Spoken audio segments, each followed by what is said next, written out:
Olá, sejam muito bem-vindos ao canal do CRMDF.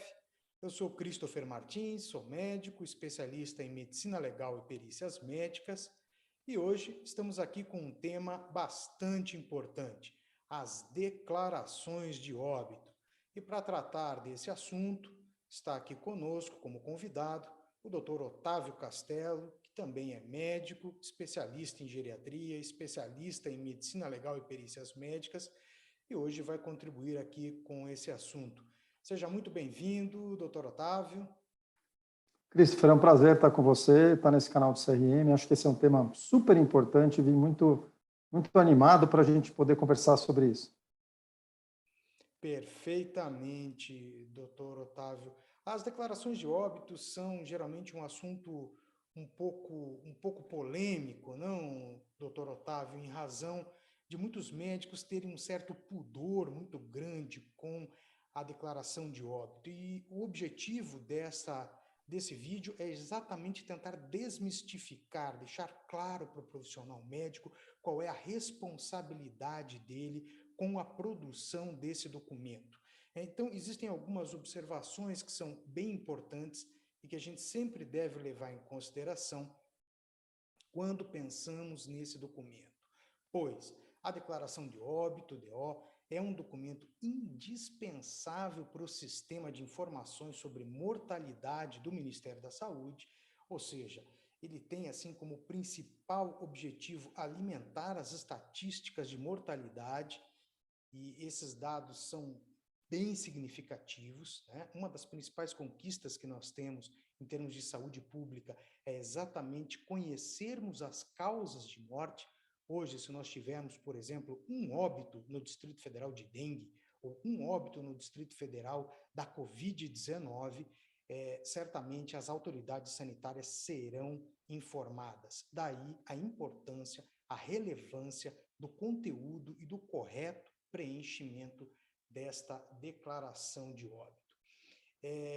O documento da declaração de óbito é um documento médico-legal, um documento legal que permite o sepultamento. Então, sem a declaração de óbito, não há como se proceder o sepultamento regular nos termos da Lei 6.015 de 1973. Vamos deixar a lei aqui na descrição desse vídeo para que todos possam consultar. Da mesma forma, vamos deixar também os dispositivos do Código de Ética Médica inerentes ao preenchimento da declaração de óbito.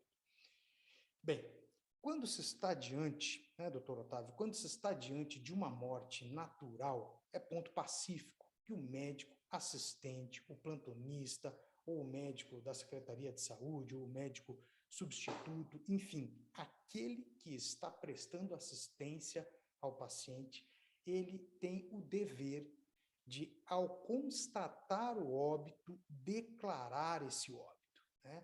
Especialmente quando está ao seu alcance todas as ferramentas para tal. Se for possível que o profissional médico trace hipóteses diagnósticas, tem alcance ao prontuário médico, por exemplo, né? São situações em que é perfeitamente pertinente ao médico proceder a essa declaração de óbito, né? É muito importante ficar claro que o preenchimento da declaração de óbito é indivisível do ato médico, ou seja, ao se constatar um óbito, é necessário, faz parte ao se constatar um óbito, que ele seja regularmente declarado para que essa família possa proceder ao sepultamento, tá? Motivo pelo qual nós temos a resolução do Conselho Federal de Medicina, a resolução 1779 de 2005, que impede, por exemplo, cobrança adicional da declaração de óbito, em razão da assistência médica, como falamos, é indivisível da consulta, do ato médico.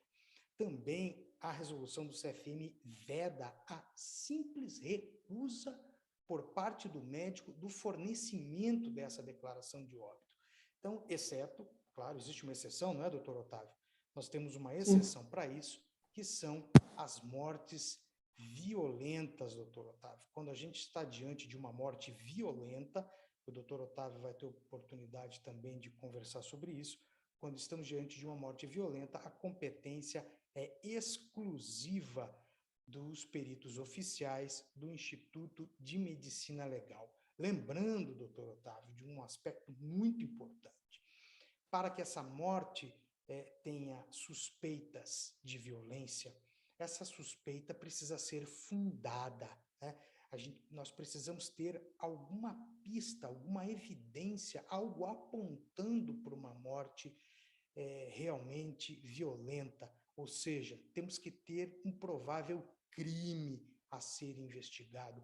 Uma reles suspeita ou uma reles suposição expõe o profissional médico à recusa infundada do preenchimento da declaração de óbito e mais, né, doutor Otávio? E mais, expõe o profissional médico a falsa comunicação de crime, porque vai mobilizar toda a Polícia Civil, eu acho que esse o Instituto de Medicina Legal e certamente consequências nesse sentido teremos.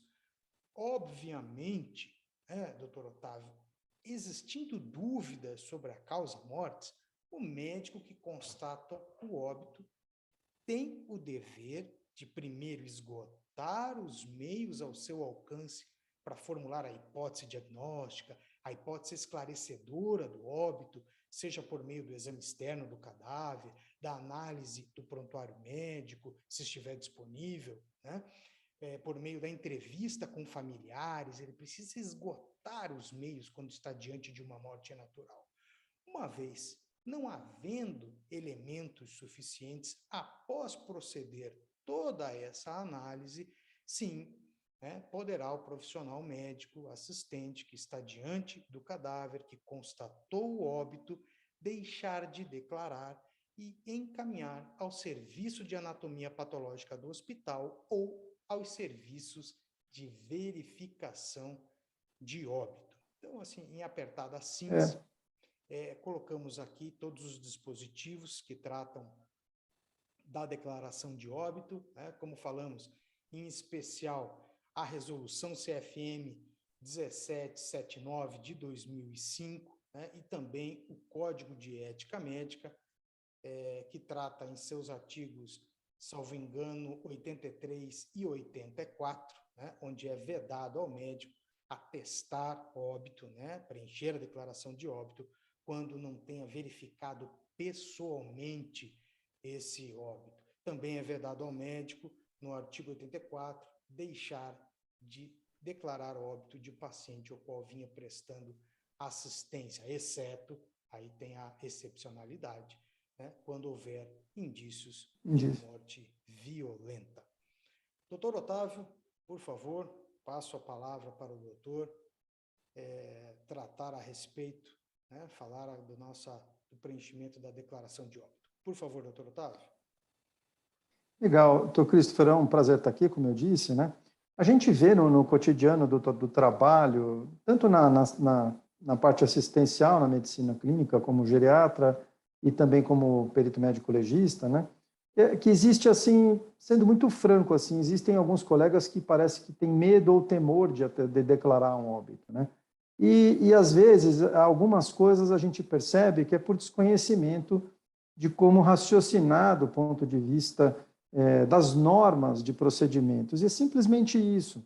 Por isso que essa iniciativa é tão louvável, porque ela vai desmistificar. A gente tem que lembrar que tem 3 situações: morte natural, morte violenta e morte suspeita. Morte natural decorre de doença, morte violenta decorre de, basicamente, homicídio, suicídio ou acidente ou algo que tenha crime a apurar. E a morte suspeita é aquela que eu não sei exatamente se é natural ou violenta, mas é suspeita de que seja violenta. Se for suspeita ou violenta, a competência é do Instituto de Medicina Legal, e aí não só o médico não é recomendável, que ele é impedido de dar essa declaração de óbito, ele tem que, por dever, encaminhar para o Instituto de Medicina Legal. Só que o que acontece por causa disso, muitas vezes, é uma interpretação. Assim, ninguém tem muita dúvida, quando você está lá no hospital acompanhando um paciente, ou você está em home care acompanhando um paciente, e o paciente já é doente, falece, e você vai lá e constata o óbito, vê que não tem nenhum indício de que tenha morrido por nenhuma violência ou causa externa, isso é normal, isso a gente declara o óbito. Isso não costuma gerar muita dúvida entre os colegas, né? Só alguns são muito assustados que acham que nem esses casos eles têm que assumir o óbito como se fosse uma coisa assim, né? Mas isso eu vou falar mais à frente. Mas esses não costumam dar muito problema. O que dá muito problema é aquele caso que o indivíduo não tem tantos elementos e ele fica, não, como eu não sei dizer com certeza do que ele morreu, então não posso declarar o óbito.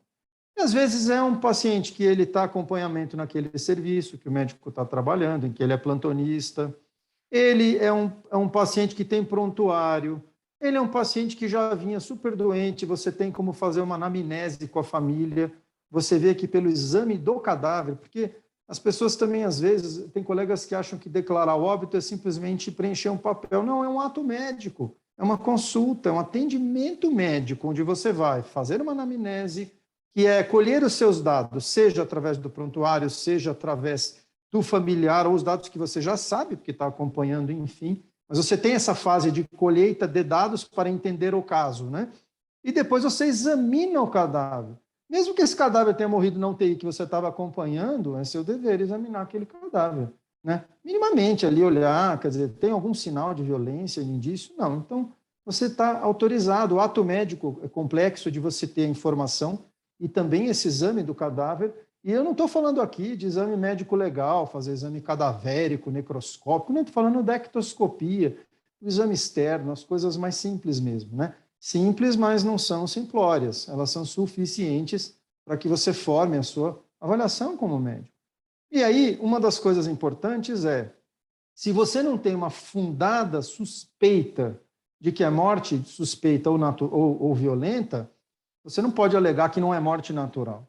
E é isso uma das coisas que a gente vê da tanta confusão, porque tem colegas que se colocam assim, não, como eu não posso dizer com certeza que morreu de morte natural, então é morte suspeita. Ora, não faz sentido isso. As pessoas, em geral, morrem de causa natural, ainda mais quando estão doentes, né?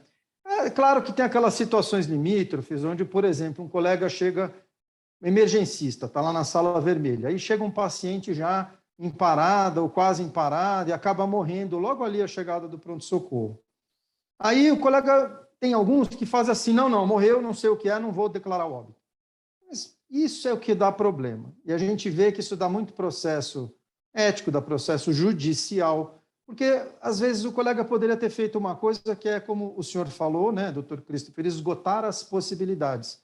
Então, assim, peraí, morreu por quê? Calma, tem um familiar que é um familiar que pode me dar informação, eu tenho documentos médicos, às vezes esse paciente está dando entrada no hospital, ele tem prontuário no hospital, a gente vai lá ver que ele já era muito doente, e aí você vê que ele era muito doente, a família conta uma história coerente com um desfecho fatal, né? Ou evolução para um desfecho fatal, você vê no prontuário, você examina o cadáver, não tem sinal de violência, e você não vai dar essa declaração. Isso é o tipo de situação que gera conflito, e inclusive assim, conflito assim, tanto na esfera pela infração ética cometida num caso desse, porque não se esgotou os meios, simplesmente se absteve. Não, eu não vou declarar esse óbito porque eu não sei do que ele morreu. Ora, é claro que se você puder usar esses meios e tiver como formar a sua convicção, a sua percepção, ótimo, você pode declarar esse óbito. Agora, e se você não puder, aí você pode pedir uma necrópsia clínica, uma necrópsia para morte natural, que é do serviço de verificação de óbito, para patologia do hospital, no caso aqui do DF, do serviço de verificação de óbito, né? E aí esse cadáver poderá sofrer isso. Mas muitos cadáveres que vão para o SVO não precisariam ir, se simplesmente o colega tivesse a boa vontade de conversar com a família, né, fazer o registro, e isso é um ato médico, documenta-se em prontuário, conversei com fulano de tal, que me disse isso, aquilo, mostrou tais documentos que mostram que o paciente tinha lá, por exemplo, coloca que tinha uma insuficiência cardíaca, que tratava de doença coronária, ou o que quer que seja, né? E daí fiz o exame do cadáver, verifiquei isso, aquilo, outro, não há sinais de violência, portanto, emito a declaração de óbito. Você está positivando esse usuário. Está positivando. Perfeitamente, doutor Otávio. Eu tenho a impressão, não sei se o doutor concorda comigo, mas que a palavra é exaurir os meios ao seu alcance. Essa é a expressão. E vejam só, colegas, que ela se aplica não só à questão da declaração de óbito. Essa é a grande responsabilidade médica, né? Nós, enquanto médicos, temos por obrigação, por responsabilidade, fazermos uso de todos os meios que estão ao nosso alcance para a assistência, para atender ao nosso paciente. Na declaração de óbito, não é diferente. Nós temos que fazer uso de todos os recursos que temos disponíveis para o correto esclarecimento do óbito. E, doutor Otávio, uma queixa, uma reclamação que eu vejo muito nos grupos de WhatsApp, nas redes sociais, entre os médicos, e o formulário da declaração? Né? Onde eu consigo? Eu não tenho formulário e o meu paciente faleceu. Assim, nós temos regras claras, portarias do Ministério da Saúde, das secretarias estaduais de saúde, colocando regras na distribuição dos formulários em branco das declarações de óbito. O nosso código de ética médica também é claro, no sentido de que um médico que não pertença a um determinado serviço, ele não pode usar os formulários desse serviço. Você, enquanto médico, precisa usar os seus próprios formulários e os formulários das instituições a que você pertença. Você não pode usar um papel timbrado ou uma declaração de óbito que, via de regra, está destinada a outra instituição. Daí a importância de nós termos as nossas declarações de óbito. E é perfeitamente possível que qualquer médico regularmente inscrito no Conselho Regional de Medicina procure o serviço de epidemiologia do seu estado, da sua cidade, a vigilância sanitária, e lá será, sim, fornecido um determinado volume de formulários em branco de declaração que ficarão sob sua custódia, ficarão vinculados ao seu CRM, ao seu CPF, e deverá ser utilizado esse documento em especial. Correto, doutor Otávio? É muito importante falar isso, doutor Christopher, pelo seguinte: a gente tem uma situação. Antes de falar como está a norma hoje, eu quero citar uma coisa importante.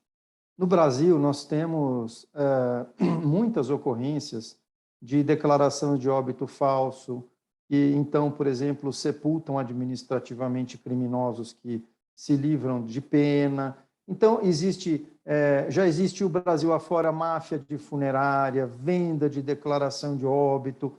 O rol de crimes cometidos com esse tipo de documento é extenso.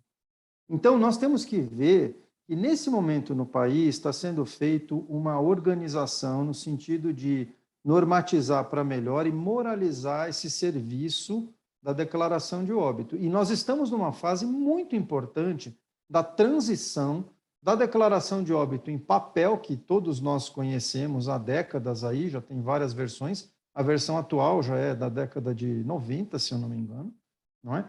E além essa DO que a gente conhece, essa declaração de óbito, ela está em mudança para, no futuro próximo, uma grande parte delas, ou quase sua totalidade, ser transformada em meio digital. Ou seja, você vai declarar um óbito e vai ter um aplicativo no seu celular onde você preenche os dados e acabou aquela história de preencher papel, né, e a família. Então, o formulário vai desaparecer com o tempo. Mas, nesse momento, o que o Ministério da Saúde fez, e aí eu vou me permitir me dirigir principalmente ao Distrito Federal, porque eu conheço um pouco mais da norma do Distrito Federal, em que pese que eu sou originário de outro estado, essa norma mudou agora, uma portaria em 14 de setembro.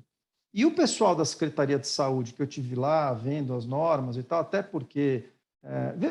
antes, quero dizer o seguinte: como é que funcionava antes? Você precisava de uma declaração de óbito, você ia lá no hospital, pedia para o administrativo, me dá uma declaração, o paciente morreu em casa, me empresta aí, me arruma uma aí, por favor. Ou então, lá no Instituto de Medicina Legal, como isso era uma coisa permitida, não havia nenhuma norma em contrário, era franqueado, era uma gentileza que a direção do IML franqueava. Qualquer médico que precisasse, passava lá, apresentava a sua documentação, anotava-se no livro, declaração de óbito número tal, série tal, foi dada ao doutor fulano, na data tal. Isso era uma gentileza que se fazia. Por que não se faz mais? Porque a lei agora impede que isso seja feito. Então, é muito importante conhecer isso, porque tem especialidades que não vão precisar muito desse expediente. Mas tem outras como a minha, geriatria, oncologia, cuidado paliativo e tantas outras, né? Ou áreas de atuação, como home care, por exemplo, que vão precisar disso cotidianamente. Então, é importante saber. Então, a primeira coisa para dizer, essas novas normas, elas são geradas a partir de uma portaria, como eu disse.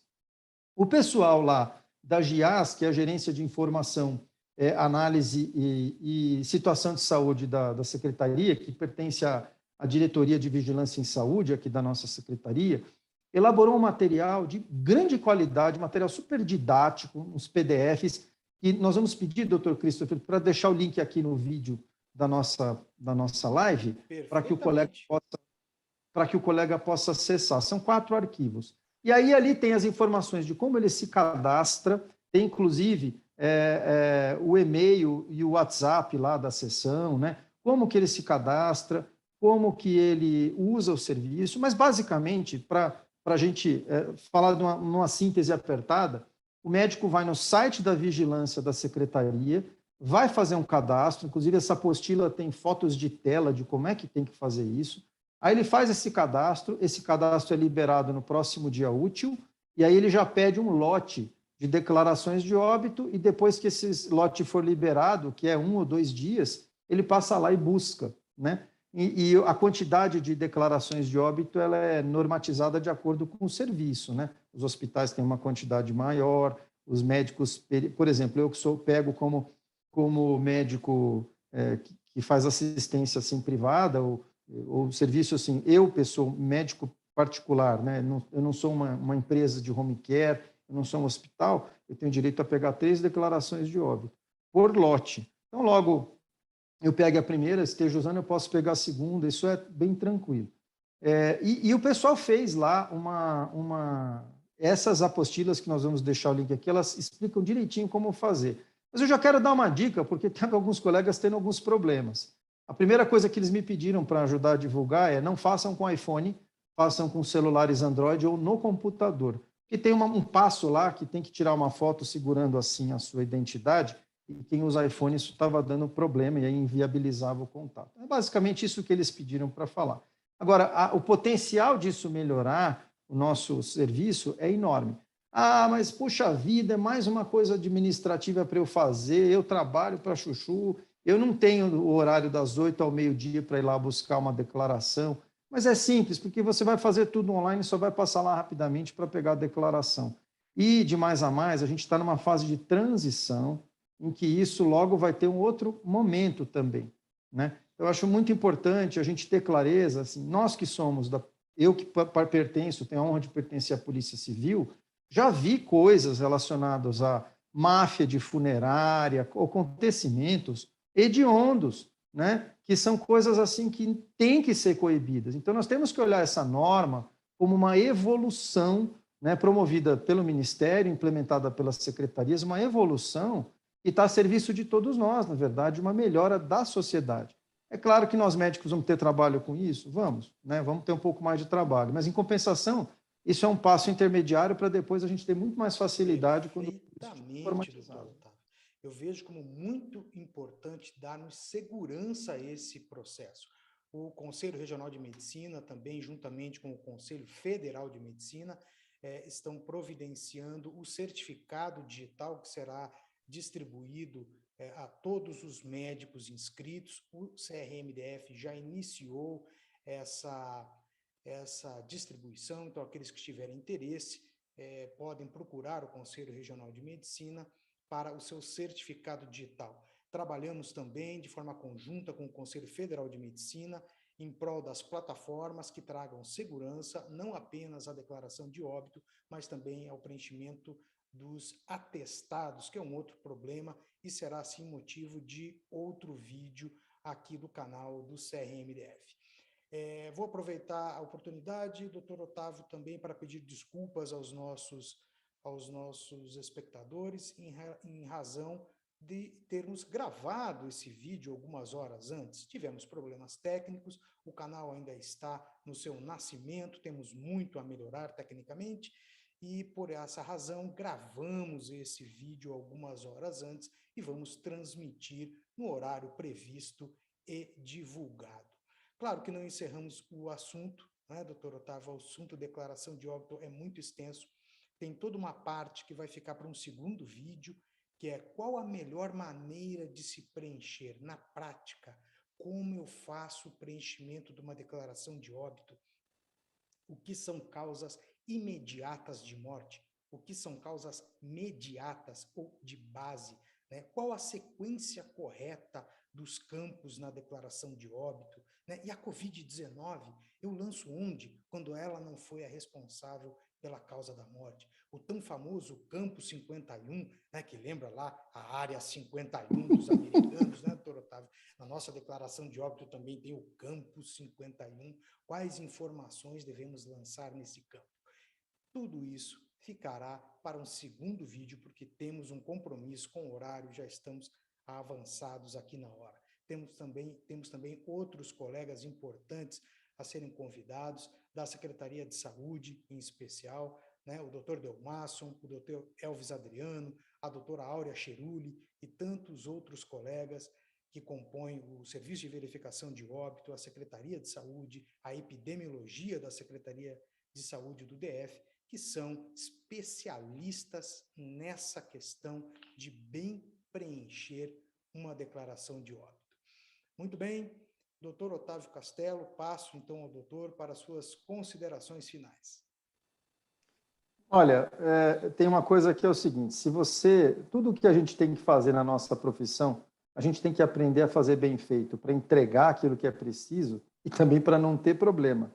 Às vezes as pessoas acham que esse assunto é chato, é perda de tempo, mas se as pessoas soubessem, se elas tivessem a oportunidade de ver a quantidade de dor de cabeça e pode ser evitada sabendo só um pouquinho desse assunto, elas gastariam meia horinha aqui, meia horinha lá, e pronto, ficariam craques em declaração de óbito para nunca mais ter aborrecimento com esse assunto, inclusive com as famílias. O que é motivo de tanta queixa aí no CRM e no próprio judiciário. Agradeço mais uma vez a oportunidade, estou à disposição para futuras conversas, acho que esse é um tema de extrema relevância. E parabéns, doutor Christopher, parabéns ao nosso CRM-DF pelo canal e por esse ser uma forma assim, leve, agradável, do CRM estar mais próximo do médico no seu dia a dia, o auxiliando preventivamente nas situações, nos desafios que nós temos na nossa prática clínica. Muito obrigado pela oportunidade. Perfeitamente, perfeitamente, doutor Otávio. Muito obrigado a todos pela atenção e espero vê-los aqui outras vezes no nosso canal do CRM-DF. Um grande abraço a todos. Doutor Otávio, muito obrigado pela sua colaboração e até a próxima. Obrigado, foi uma honra.